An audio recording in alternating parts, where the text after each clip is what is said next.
Hello everybody, now that we got our feet wet with programming, let's explore how mBlock works for mBot. Okay, I'll probably break this up into two videos. I'll do the easy stuff on the first video and the complicated stuff on the second video. Okay, the first easy part is events, and you can see there's only one event that is allowed, and that is because mBot is in the proper mode. Lightning right now is in the upload mode as opposed to the live mode, which is what you want, and I will show you why when I switch over and show you on mBlock. Okay, we're here in mBlock, and you notice lightning is kind of seeing red, actually showing red. We'll take care of that here in just a minute.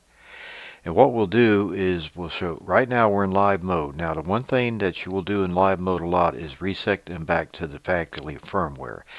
That makes it where you can play with the remote again, or you can give it to your cousin or your daughter or son and let them play with it. So let's do this real quick. Update firmware, factory firmware, updates.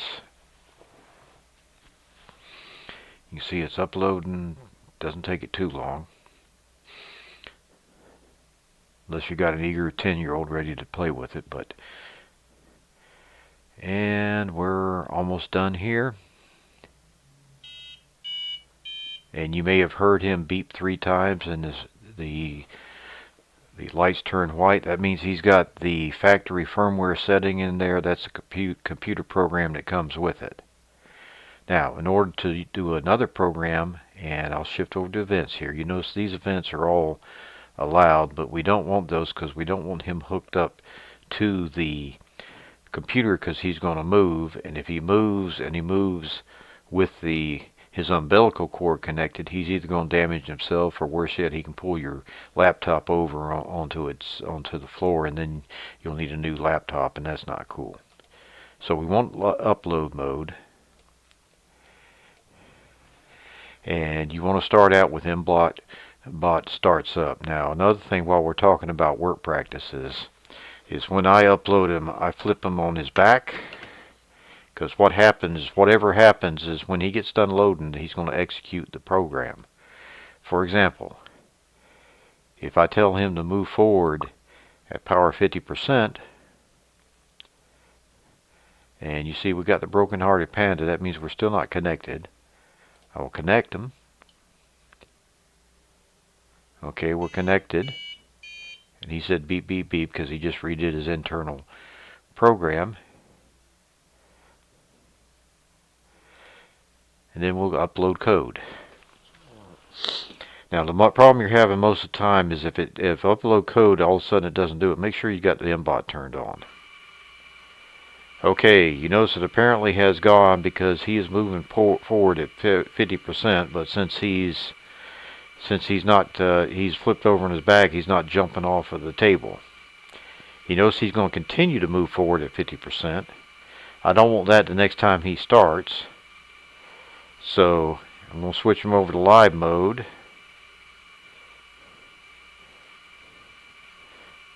And I'm going to set him back to his factory firmware.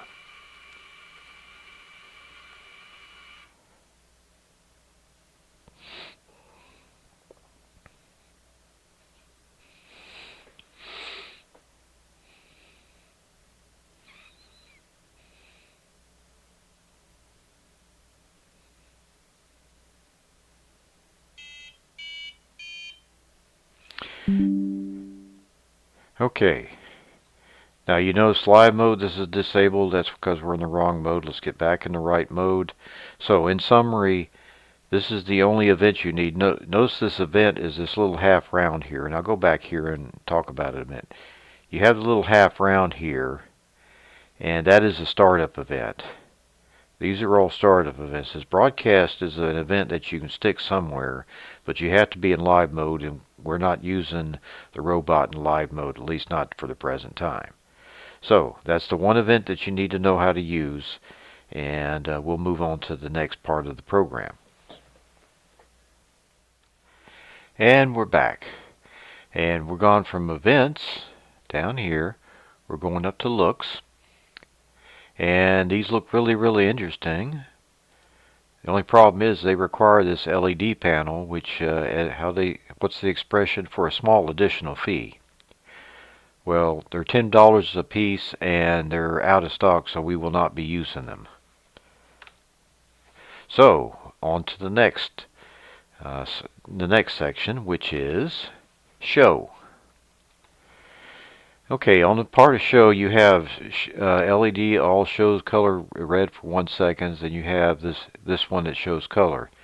Now, this 1 second is a common parameter, and what happens is for that it will show red for 1 second and go out. This one, it shows red and it stays red. And some of the other commands you have available, this turns on, you have this all here, which is all left, right, or things like that. Now, this here, red, green, blue, this is called RGB. This is where you can mix your own custom color if you want to. Okay, you have it where it plays a musical note. C4 is middle C. It's right here in this great staff. And plays it for a quarter of a beat. You also have, if you want a custom sound that's not one of the musical notes, you can do that here. By the way, 440 is standard A. So, a little quick broad brush. I will shift over to mBot and we'll take a look at these.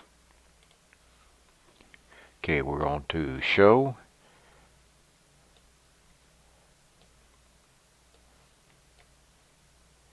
And it's not, there we go. Okay. Now, first of all, let's do show color for 1 second. Okay, I'll connect.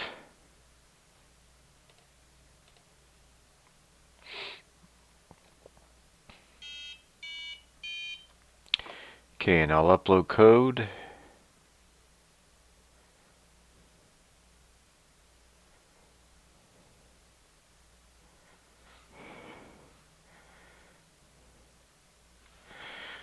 Okay, and he didn't jump off, so I'll turn him over and we'll rerun the code again. What I'm going to do is shut him off and shut him on.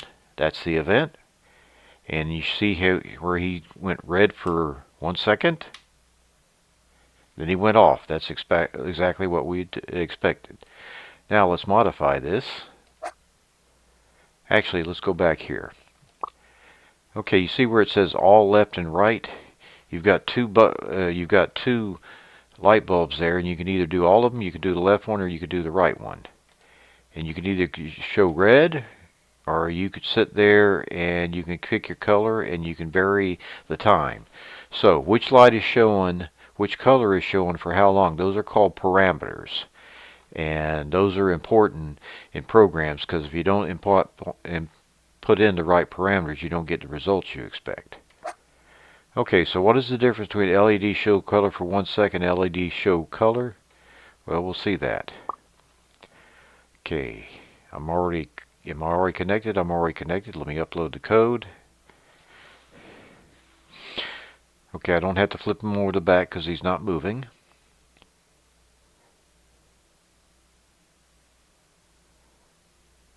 Okay, you notice he showed red.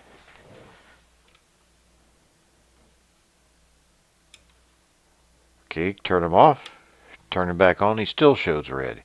He will continue to show red until I do something else. Now, to turn the red light off, I'll just set it to black. That's how you set it to black. Upload the code.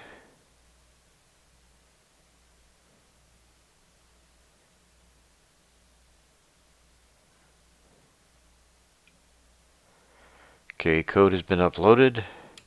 Shut him off, put him back on. He's still showing black.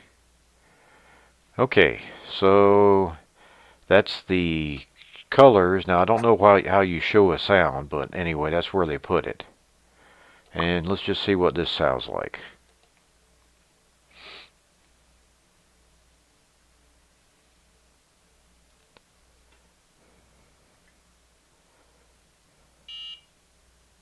Okay, you might have heard that. That was one note. Now, we've already learned a control structure that can repeat things real easy. So let's just do that for 5. Let's do that for 4. Let's make one measure. for those of you that are musically inclined. Let's upload it.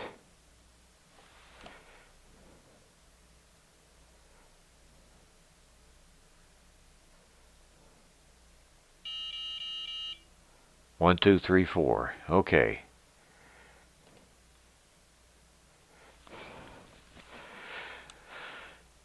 And the difference between that and here, I'm going to expect this maybe to be a little higher. Let's see.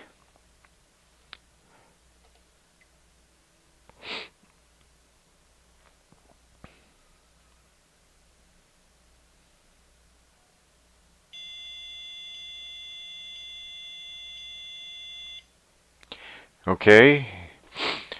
And you notice, let's run it again.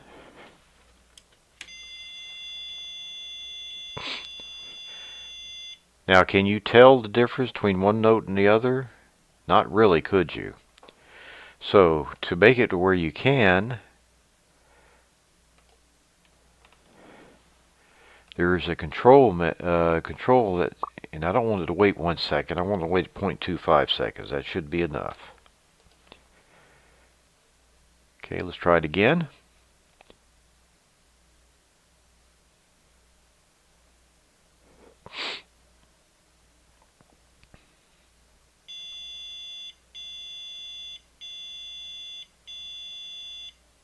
Okay, now you can tell the difference between them. Okay, let's see where we're at.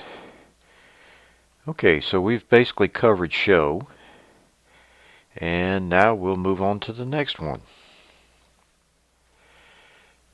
And now for action. You will use these commands quite a bit, so it's good to know a little bit about them before you start. Okay, you have the move forward, move backward, turn left and right, and those have the parameter of the power and for how long.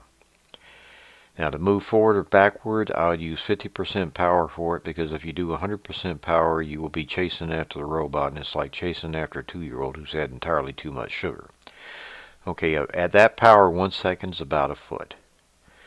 Now turn left or right, a lot of times I'll use it 50% power. You can do 100% power if it doesn't look like it's turning consistently. And about half a second is about 90 degrees. Now these last three you got to consider together. You notice it says move forward at power 50% and it doesn't stop, and it won't. It will keep on going until you chase down the computer and you shut it off. So what you want to do is somewhere after you use this command, you want to use this command. That's also true here. This will make it move forward or backwards. This will spin the wheels around. And if you want it for some reason, if you don't want it to turn evenly, you can make one of these 50 and one of these 100 or something like that. Anyway, if you use these two, make sure that you use stop moving sometime afterwards. Otherwise, your robot's going to run away from you. Okay, now we'll talk about the simple control structure. Two of these you've seen before. You see the repeat 10. When we did Are You There Yet? It works the same way as it did for the sprite. Then you have the wait for 1 second. You recall we did that with the play to tone for frequency for a certain amount of time so we can tell them apart. Now the other is kind of unique. It's a repeat forever loop, and usually this is an accident. We call it an endless do loop. Is when you have a loop that you never can stop. Now it turns out one time you want that is when you have what's called an event loop, where you just simply have the computer sit there and listen to and react to events. And we will get into that when we start talking about the sensors. Now you have a computer that does an event loop. It's sitting here waiting for you to type a command, and then so it can react to it. So this isn't really something strange. This is just something that you deal with when you're talking about computers that are waiting for input. Anyway, those are the simple control structures. For the more complex ones, we'll have to talk about variables, and we'll have to talk about things of that nature.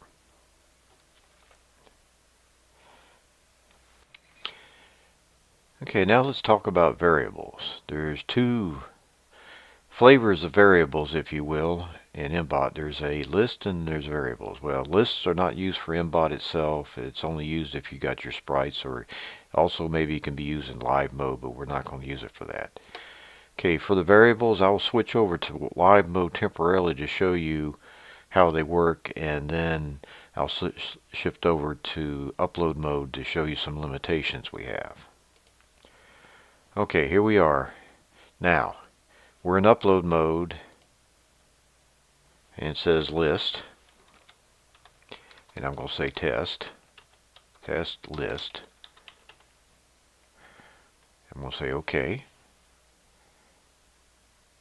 Okay, you notice there's nothing available, everything's grayed out, so this is pretty much useless. Now if I go into live mode, you can they're not grayed out, but we're not going to use that. Okay, I'm going to make a variable, and I'm going to call it temp because that's the common name for a temporary variable. Okay, and we have it set, and you have it right up here. It's displayed right up here, and it's set to 0. So why don't we try to set it at 20? Okay, we'll upload the code.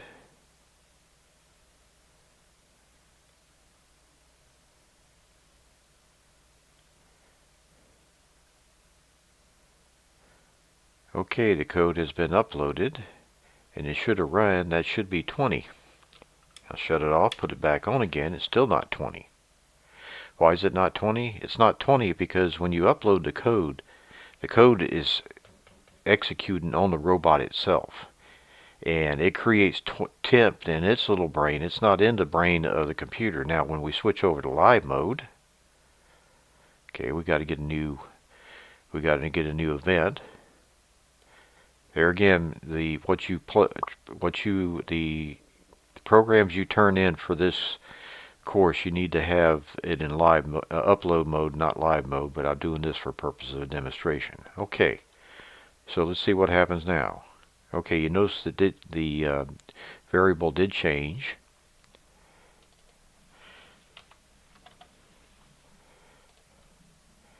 And I'll run it again. Okay, and it changed. And it changed because in live mode, the program is run on the computer. It's not run on the robot. Now,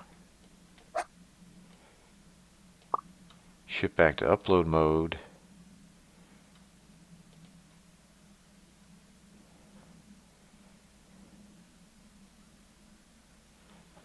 Okay, and it's not going to make a difference because it's... Okay, it says 100, but let me put that back to 0 here.